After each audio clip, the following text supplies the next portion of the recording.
Let me introduce myself. I'm Quentin, also known as the MEP assistant. I'm a content creator, an influencer about the EU. I explain EU politics to young people such as you.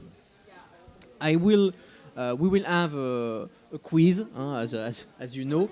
With me today, we have a member of the European Parliament, a Spanish member, Ros Sempere. Welcome, Mr. Ros Sempere. So perhaps can you tell us a bit about yourself?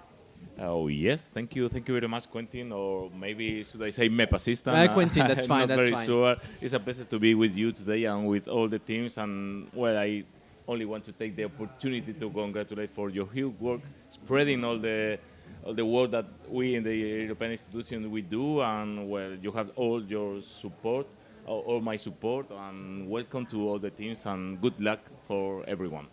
All right, so teams, I will ask each of you to take the mic and briefly tell us the name of your team and where you come from. Well, if you're still thinking, give the mic to another team that way. Hello, we are 8 girls. My name is Jana, I'm from Slovakia. This is Julia, and you are from Poland. And this is Susan from Portugal. So very European almost team. All Slavic, but never mind. Very European in any case. Welcome. Yeah, we are European girls. Good. And we will fight for it. All right, next team. Thank you. Hi. So our team is Los Ibéricos, pero ahí David. That's a long name. David. David. Okay. So David, he's half French, half Spanish. We are both Portuguese. So good All right. luck. Welcome. Thank you. Next team. Hello, my name is Tom, and I come from Germany, and you are Gavia and Samana, yeah. And our team called GST, yeah. All right, welcome. Yeah. And final team.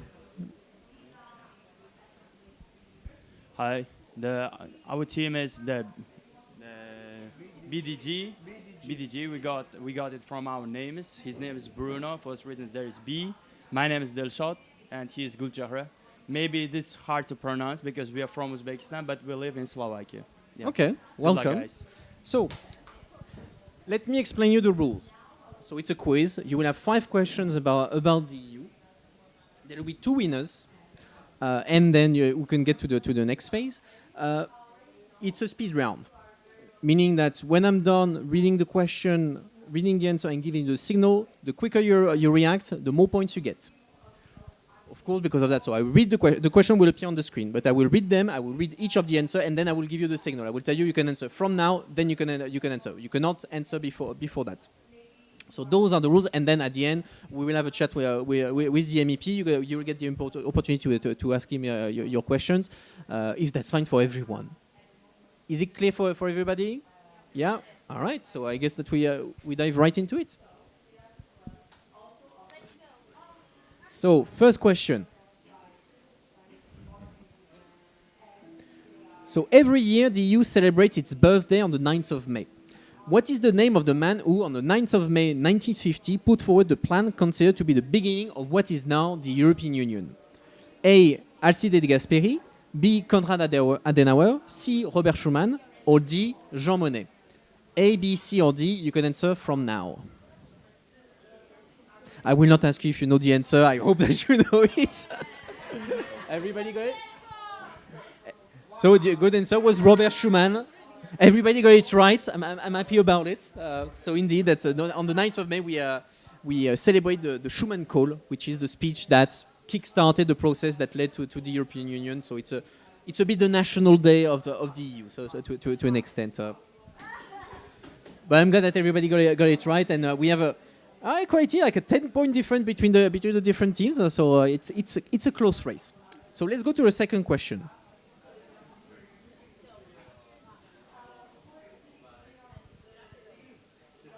So you have to find a word. The something is a commitment by all member states to ensure that all young people under the age of 30 receive a good quality offer of employment, continued education, apprenticeship and traineeship within a period of 4 months of becoming unemployed or leaving education. Is it A, the European Youth Employment Plan, B, the Reinforced Youth Guarantee, C, Youth Employment Support Plan, or D, the Reinforced Youth Employment Guarantee? A, B, C, or D? You can answer from now.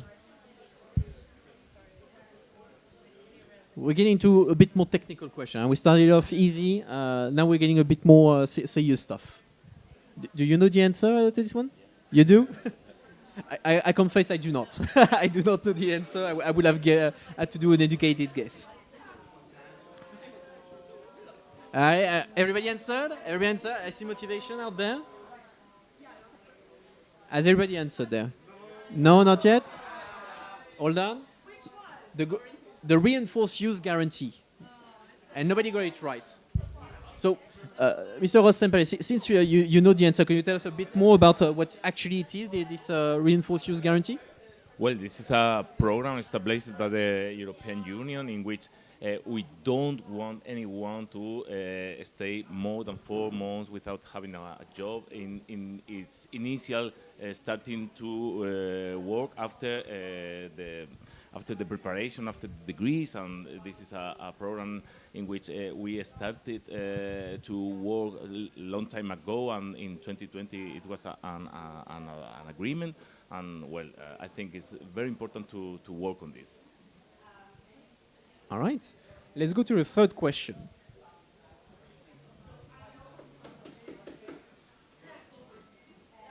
So, who was the first woman to become president of the European Parliament? Was it A, Ursula Hirschmann, B, Simone Veil, or C, Louise Weiss? A, B, C. You can answer from now.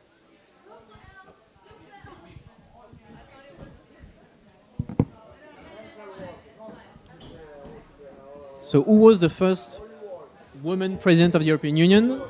The answer was Simone Veil, who was elected in 1979. So the very first time the Parliament was elected. Everybody got it? Everybody got it. That's good. So she was the first woman to become president of Parliament, and actually it was also after the first time the Parliament was elected by people, so in 1979. So it's not something that is recent. Currently there is another woman that is president of the European Parliament, Roberta Metsola from Malta, but Simone Veil, also a French MEP, opened the way back in 1979. Nicole Fontaine in the middle.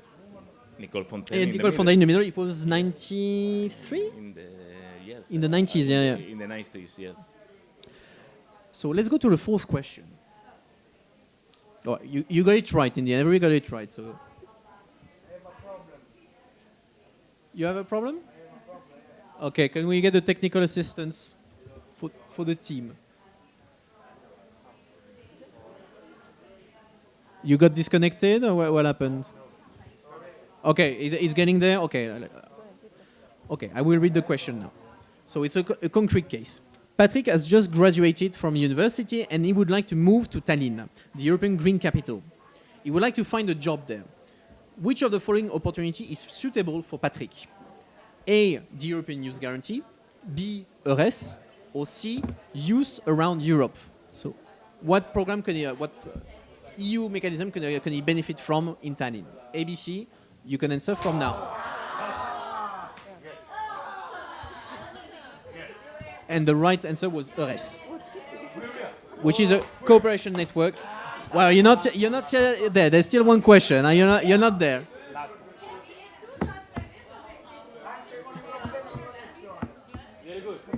So EURES is a network that ensures that young citizens have access to job wherever they are in the EU. I have to confess I never used EURES. Have you? No, I haven't used that, but I think it's a very important program, the European Union, because it helps you when you go abroad to solve problems with linguistic barriers, administrative barriers, so on, and it helps you to find an employment and to try to work, because we have freedom of movement all around the European Union, and it's very important that you have the view that when you finish your training and you can work all across the European Union. I think it's very important. All right. Let's move to the final question, the fifth question, the one that will determine the winners. So, fifth question. Is it possible for a non-EU citizen to participate in the Erasmus Plus program? A. No, it's not possible to participate. B. Yes, but only if the country is associated to the Erasmus Plus program. Or C. Yes, if I'm a university student, I can participate in any case. So A, B, or C, you can answer from now.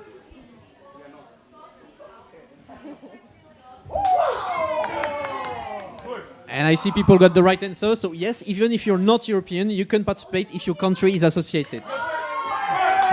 And the BDG won. Two teams get to the next stage, but it was a close race. So congratulations on everyone.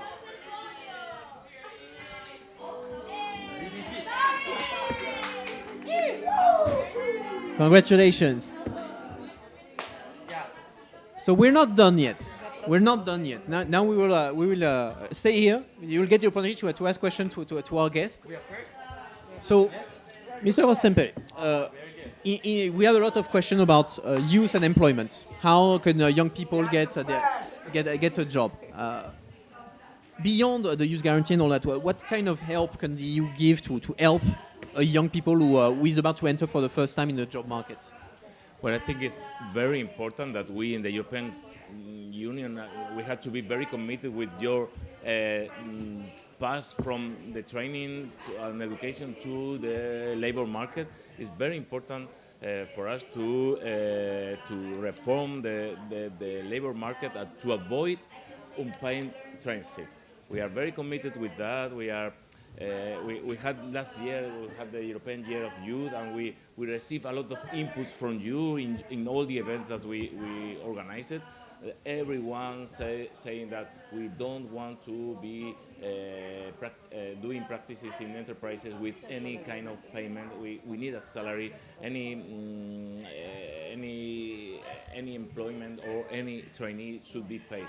So is the reason next week here in Strasbourg in the Parliament we are going to adopt a report asking the European Commission to create to establish a new directive to solve this problem, a new directive to regulate all the trainees in all across the European Union. Well, I will finish. Go and ask any young person.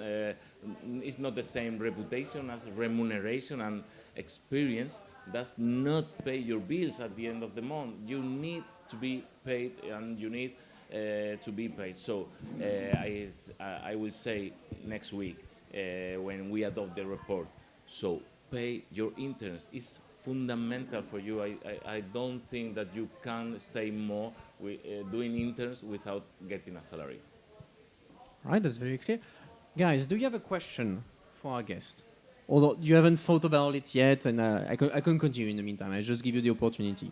I don't see any hand raised, so I will continue. If you get inspiration, just let me know and you can ask your question. Another thing that we discuss a lot in this quiz is Erasmus. So the famous program, we don't present Erasmus anymore. I hope we don't have to. But I remember back when I did my own Erasmus had this image of being something that was only doable if you were a high-level student, only for people coming from rich families because they were the only one able to afford to send their kid abroad for a full year. Is it still the case, or is the perception true? Is it still the case? Has there been improvement to make it more accessible to everyone around? Well, it is still the case, but we are starting to change. We are changing the ways in which we are dealing with Erasmus. For example, 3 years ago in the Parliament, we pushed a lot for triplicate the budget for Erasmus Plus in the European Union. We didn't achieve to arrive to the triple, but we achieved to arrive to the double. We have now the double budget for this 7 years budget. We have the double amount of money to establish the grant. But Erasmus Plus need to be more grants, and each mobility has to be paid with enough granting, because if not, we will have that Quentin says, that only people coming from high income salaries high income economic level can afford to go to Erasmus, and we have to give the possibility that every student lives where he or she lives, comes from the family that from every kind of family and has the qualification that he or she has, can go and can make a mobility, because Erasmus makes Europe. I think that 36 years running with Erasmus Plus program running across the European Union has made all of us much more European.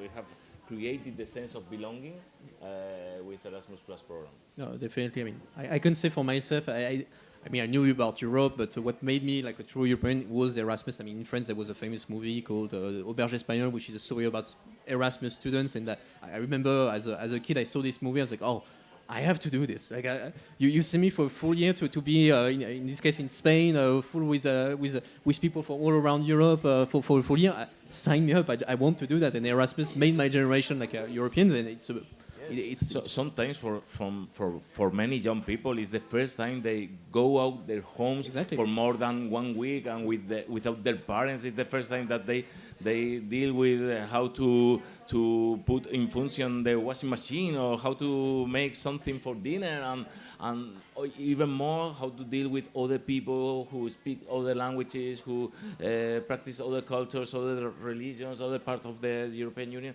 And I think it's so important to create this community, this Erasmus community, that we have to push and push to have more funding, more mobilities, and increase the mobility grants in the next years. And also, it also literally creates European, because a statistic that goes around, it says that there's 1 million babies that were born from couples that were formed during Erasmus. Erasmus babies. So 1 million Europeans were born thanks to Erasmus. So kudos on Erasmus for that. Still no question on your side? No inspiration? Go ahead. I want to ask a question as an Asian student, not the European, because I have studied in both regions, in Asia and in Europe. Yes. I see the European students has a lot of opportunity to join the Erasmus. Yes. But as an Asian students, there is very few opportunity to join that. If I want to join to Erasmus Plus program, our university need kind of negotiation with the European universities. Yes. But is there any programs that we can apply for that individually?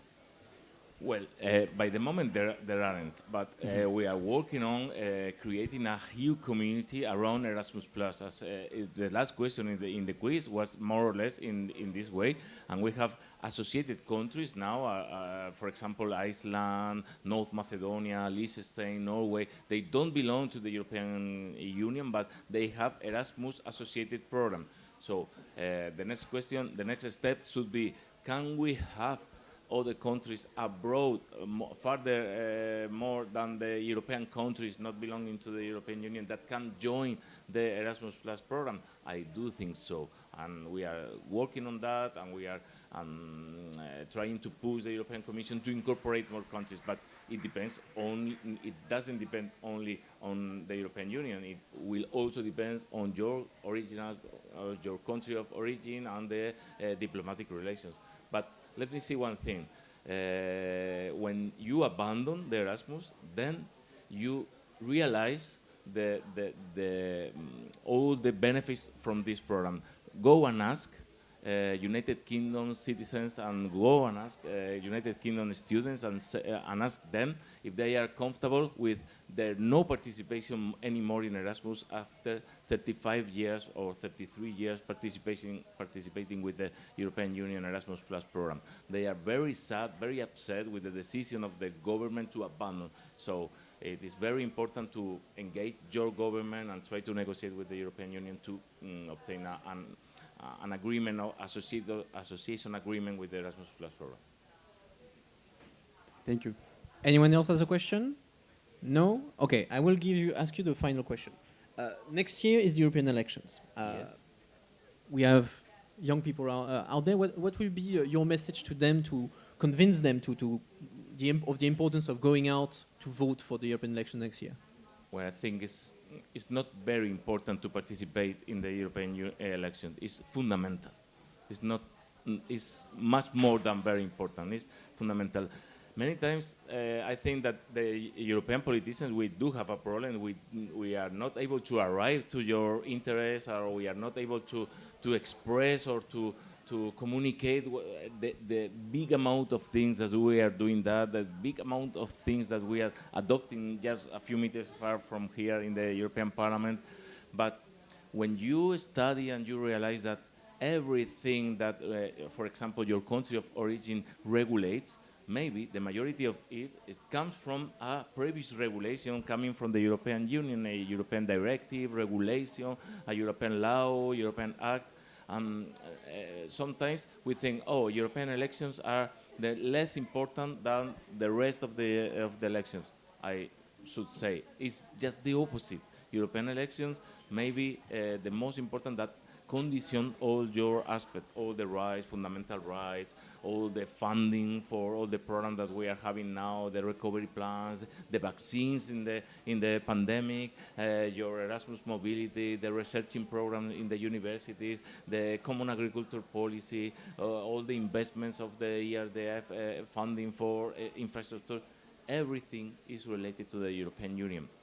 And one last thing, if you don't go, extremists, populists, and far right, they will go. I am not asking you to vote for my personal family, political family, but whatever your decision is better than extremists and populists that they are trying to exploit the European Union. They are trying to kill the European Union. They now have a political group inside the European Parliament, and they vote every time, everything against all the projects, Erasmus, everything against, because they want to divide the European Union. So the other 6 options, they are pro-European Union, and you have to go and vote and say, I want to continue being European citizen. Thank you very much, Ros Sempere. And thanks again for taking the time. I hope that you enjoyed the experience, teams. I hope you found the exchange interesting. Congratulations again to the team going to the next round. So we can give them a round of applause. They deserved it. Thank you. Thank you again, and see you soon. Bye bye, everyone.